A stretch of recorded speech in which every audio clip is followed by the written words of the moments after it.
So today we're just going to talk about career preparation, right?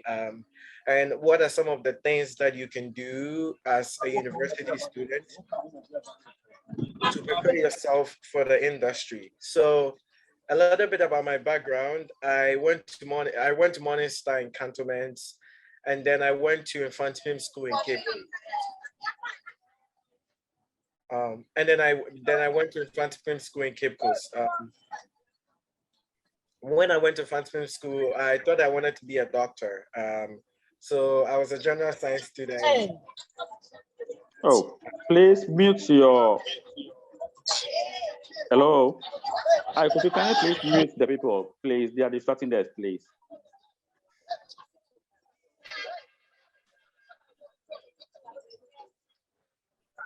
Okay, go on. Please go on. Yeah. So when I went to Infant School, I was a science student. I thought I wanted to be a doctor. I was like excited about becoming like a medical doctor. And before I went to Infant School, I did like a mini internship at the National Cardiothoracic Center in Kolebu, where I saw like a lot of like open heart surgeries, and I was super excited about being a doctor. But as I went to Infant School and then I went to the science curriculum, I noticed that I liked math. I noticed that I liked English. I liked social studies, and then ICT. But I hated physics and chemistry and biology. Um, but I hated physics, chemistry, and biology. Then I was like, okay, then it looks like this medicine thing is not gonna work. It's not gonna work. So I had to like explore like different career opportunities. So somebody told me about attending like a Model UN conference that Ghana International Model UN did in Accra. So I went for that Model UN conference, and it was an eye-opening experience for me, getting the opportunity to learn more about the UN and what people do in the UN and to make an impact in society. So after that, I got the opportunity to do a couple of Model UN um, trips, and then I became excited. And then my career trajectory changed, right? And I said, okay, now I think I want to work for the UN because I was excited about it. I was a good writer. I knew how to debate very well. So I thought that was going to be a good career path. Um, and then you remember there was a year in Ghana where a lot of banks closed down. And especially one of the first banks to close was UT Bank. So far, if you remember UT Bank, and in Ghana, they used to do like a lot of adverts, right? On TV. Yeah, they used to do a lot of adverts on TV, and everybody saw UT Bank. They were giving out a lot of loans. So it's like it was one of the popular banks. It was one of the very popular banks. And then they closed down. So when they closed down, I was really curious, and I noticed like a lot of people lost their jobs. So at that point, I became curious. I was like, oh, like, why did this bank close down? What could they have done to have saved themselves or to have saved the jobs of the people who work there? And that was when I came across the job that people in finance do to help make a lot of things work in the global economy. So when we are looking at restructuring investment bankers, they're helping companies that are in distress. When we say a company is in distress, it means that the company is struggling, right? They don't maybe have like enough money to operate. They don't have enough capital to operate, or they're literally either at the verge of going through a bankruptcy or they're going through a bankruptcy process. So bankruptcy is like a process where like when a company is like they don't have money to be able to operate anymore, so we have to sell their assets, restructure the debt or the loans they have, and then kind of like give it to their shareholders and pay according to like the capital structure. Whoever comes first gets paid first. So and then you look at investment bankers, where investment bankers are advising companies on selling and then buying themselves, right? So for example, you notice that in a couple of years, Facebook bought WhatsApp, right? So if Facebook is going to buy WhatsApp, it's the job of investment bankers to actually advise on both sides of the transaction. So Facebook wants to buy WhatsApp at the cheapest price, but WhatsApp wants to sell themselves at the highest price. So investment bankers advise on both sides, in order to make sure that each person achieves the value that they want. So those bankers are the ones that do those negotiations, right? And then you look at the global markets where trading works. So basically, they are the ones creating liquidity in the financial markets, and then they're helping trade new products that are issued. So some of you might not understand these things, but you get to learn them as Mr. Mensa takes you through the training program as you go on, right?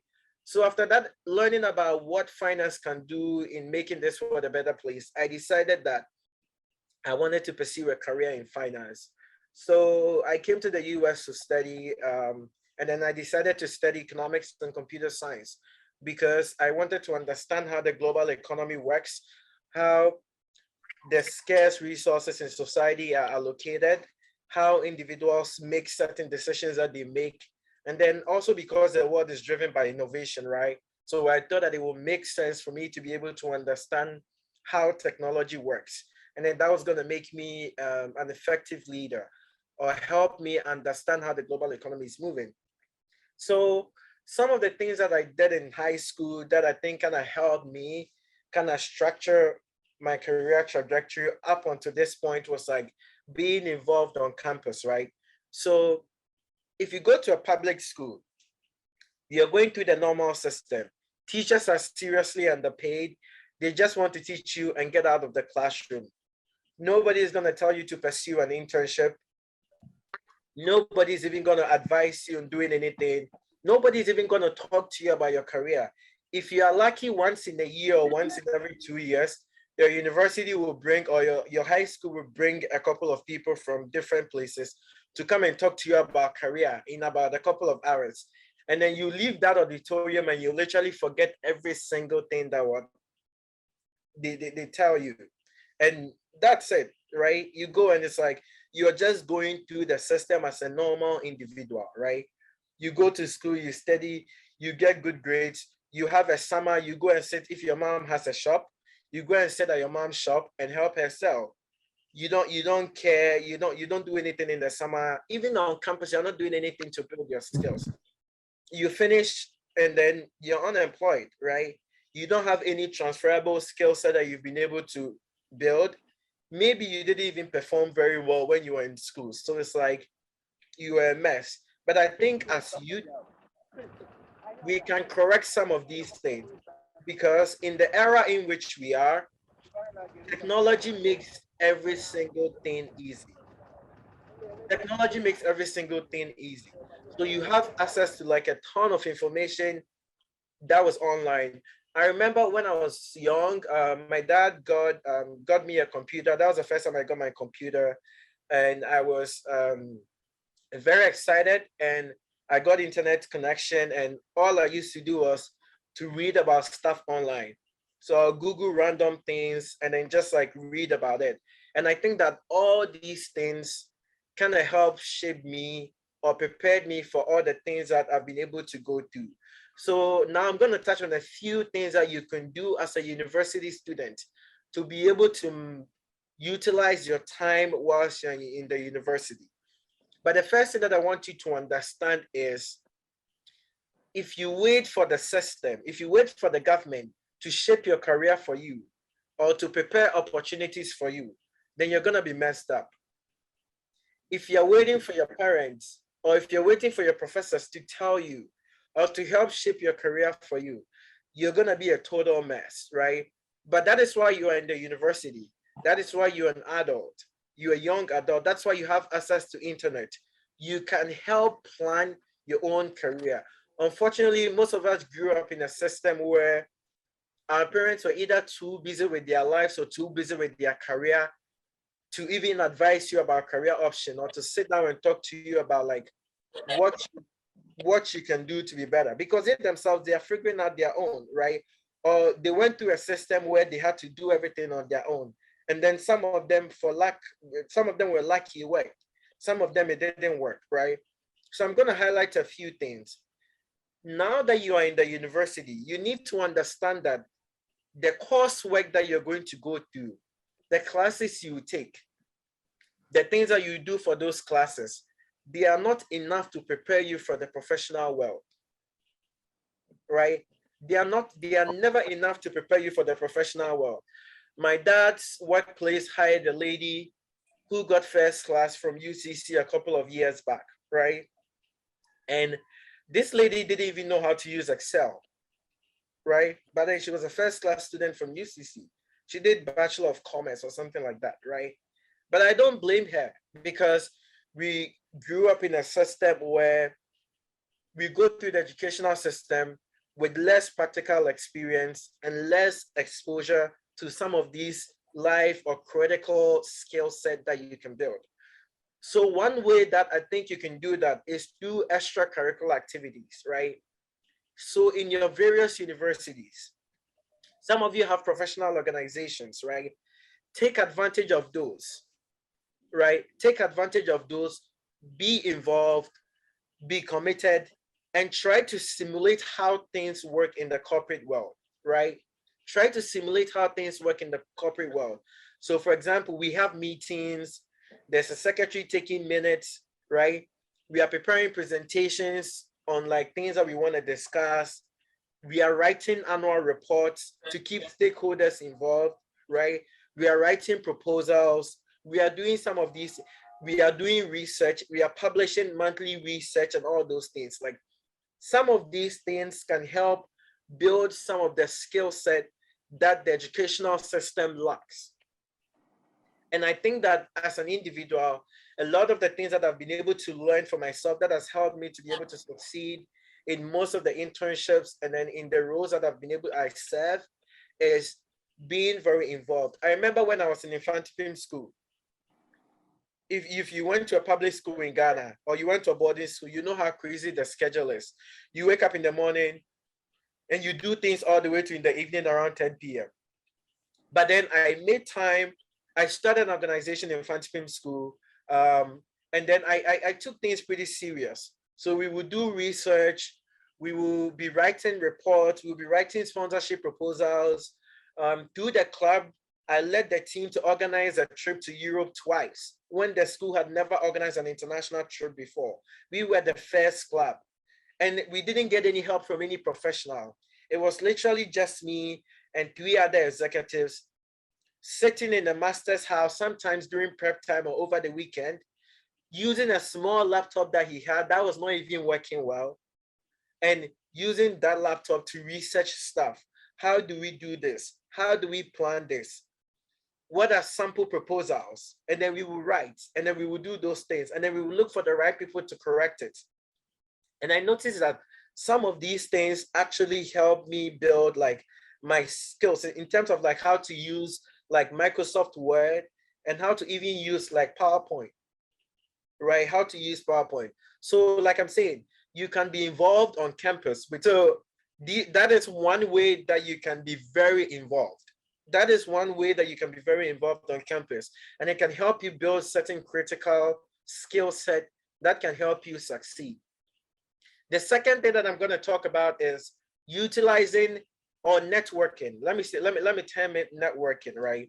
So people usually say, if you want to get an opportunity, you need to know somebody at their place, right? So let's say Gideon, I want to, for example, work at PwC, but I don't know anybody at PwC. How do I do that? And like I said, now we have phones, right? Technology has made some of these things easy. And you can use platforms like LinkedIn to be able to reach a lot of random people that you do not know. So as a young person, as you're going to university, utilize some of these things. So be on LinkedIn, create your LinkedIn profile, find professionals that are in the industry in which you are interested in, connect with them, and then send them some messages. Try to schedule phone calls. A message can be as simple as, hello, my name is Philip. I study at the University of Cape Coast, and I'm majoring in I'm majoring in Bachelor of Commerce with a concentration in this. I'm interested in pursuing a career in accounting at your firm, Deloitte. I would appreciate the opportunity to learn more about your experience and how best to prepare myself for the professional world. Do you please have time for a quick phone call or Zoom call? Yeah. Can you hear? So let me go over it again. So let's say you want to work at Deloitte, right? You're an accounting student. You want to work in the accounting practice, right? In order for you to prepare yourself and get to even know people at Deloitte and learn more about their job, one platform that you can use to reach these people is through Deloitte, right? So you go on LinkedIn, you create your profile, you search for Deloitte Ghana, you add people in the accounting practice. Some of them will connect with you back, and then you can send them LinkedIn messages like, hello, my name is like Gideon. I'm studying Bachelor of Commerce at UCC. I'm interested in pursuing a career in your field. And I noticed that you have a ton of experience in that field. And I would appreciate the opportunity to learn more about your experience and how best I can prepare myself for the industry. So you send this message out to a couple of people. Some will respond, some will not respond. But at the end of the day, you need a few people to just respond. And then you hop on a Zoom or a phone call with them. And then on the phone or on the Zoom call, you ask them questions about their job. What does your day-to-day look like? What are some of the skill set that you utilize on the day-to-day in your job? What are some of the things that as a college student, I can spend my time doing to prepare me for this industry? What are some advice that you have for me as a college student? So these are all ways that you can use to connect with people in a lot of industries. And then it can help you build your network, right? So you can use LinkedIn to network. And then the third thing I'm going to talk about is finding relevant professional experience, right? You can do that through research. So in your universities, all your professors are pursuing their line of research, right? If you're interested in the professor's line of research, go to their office, see them, be like, hello, like, I noticed that you're doing research in this field and I'm really interested in it. And I would appreciate the opportunity to maybe serve as a research assistant and then help you with this research. And maybe I might be willing to work for free because in Ghana, the professors, they are not even paid well, so they're not going to pay you. And then you work for free as a research assistant. You help them with their research, and that can help you build some professional experience. Another way you can build professional experience while you are in school is through internships and shadowing, right? Apply for internships at the various companies that you are interested in. A lot of companies in Ghana do not have a formal internship application process. So some of them, what you would have to do is find the general HR email online and then send them an email. Attach your resume and your cover letter. And then in the email, state what you're kind of interested in and the kind of opportunities you are looking for. You can even state whether you'll be willing to work for free or you're looking for a paid summer position, right? And then during school breaks, you can go and intern. These things can help you build some professional experience and also give you exposure into the various industries in which you can pursue, right? Because that is the true way to gain like professional experience, to also show people that you are competent, and then to also kind of like build your network, right? And then start thinking about your national service. The fourth, I'm going to start planning or start thinking about your national service. Don't just wait for the last minute, or don't just wait for for the government to just place you at any random place. Don't. I had a friend that is going to graduate this year. I was on the phone call with him last week from University of Ghana, and I asked him, where are you thinking of for your national service? And then he said, oh, I mean, anywhere that they post me, I'm fine. Oh, that can't work. If you just want them to do like a random posting and post you somewhere, they are kind of deciding your career, right? But you can kind of start thinking about your national service, even like in your second year, and then try to use LinkedIn to start networking at the potential places that you would like to work, right? Sometimes you might need to go into the office and then meet the receptionist and say, hey, I want to book an appointment to meet an HR representative. Go meet the HR representative and ask them questions. How does your national service selection process work? What are some of the things that I can do to prepare myself for the process, right? If you look at the big companies like Deloitte, the big banks, Vodafone, MTN, they have like a formal application process that you can go through, right? But then if you don't even take care, you might not even know how that process is or when that process starts and when that process ends. So you can use networking or going into the office and booking appointment to meet with certain people to kind of know how the process works. And then you can do certain things to prepare yourself for that. And then the last thing I'm going to talk about is taking school serious and making sure that you make good grades. Studying is hard, right? Studying is hard, but with the right resources and then finding the right friends and then finding the right ways that works for you as an individual, you would be able to achieve good grades. It's just that it's just that sometimes we as young people, we have a lot of misplaced priorities. And that is why we struggle a lot when it comes to like performing well on campus. For example, you are in school and you don't study, you don't go for lectures. You're a lady, you have moved to your boyfriend's room, you are cooking for him morning, afternoon, evening, and you don't go for lectures, your grades are not good, you don't have an internship experience, you don't even know how to use the basic applications. You will finish and then you don't have anything on your resume. And then you add up to the unemployment rate in Ghana and you will blame the government. That like the government didn't, there are no jobs, the economy is hard. Like some of these things, we can correct it ourselves, right? A lot of companies hire people who studied abroad, or a lot of companies in Ghana are hiring a lot of professionals, right? It shouldn't be so. The people in Ghana should be a priority, right? But then sometimes the skill set gap is so wide to the extent that some of the companies are willing to hire somebody from abroad, pay them more money, like go through that extra stress so that they can come to Ghana and do something and lead a company or something like that. That should not be so, right? So let's start taking our studies serious, right? And we have to know that as young people, that is like one of the things that is going to help us. Excuse me to say, if you are from a low income home, your parents don't have any connection, and then you also don't have good grades, and you also don't have any internship experience, then you are messed up, right? You are messed up.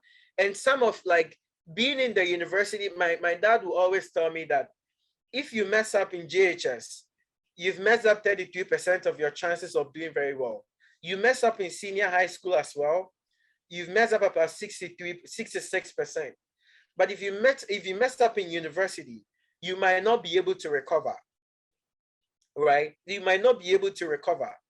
So we have to understand the fact that the stage in which we are as university students is, okay, yeah, I have 5 minutes, is very, very crucial, and that we need to take things very serious. And then things will work out. Things are hard. There are no jobs, but if you build your skill set, you can sort for the right opportunities. And in the follow-on sessions, we'll talk about some of the opportunities that are available to you, right?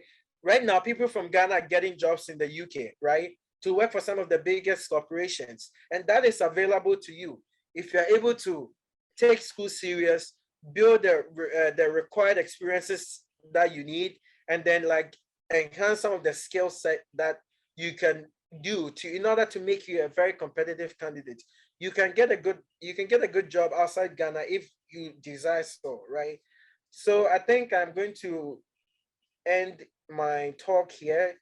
And if you have if maybe 2 or 3 minutes to answer questions, if somebody has a question, we can answer it very quick before my esteemed other speakers like take over.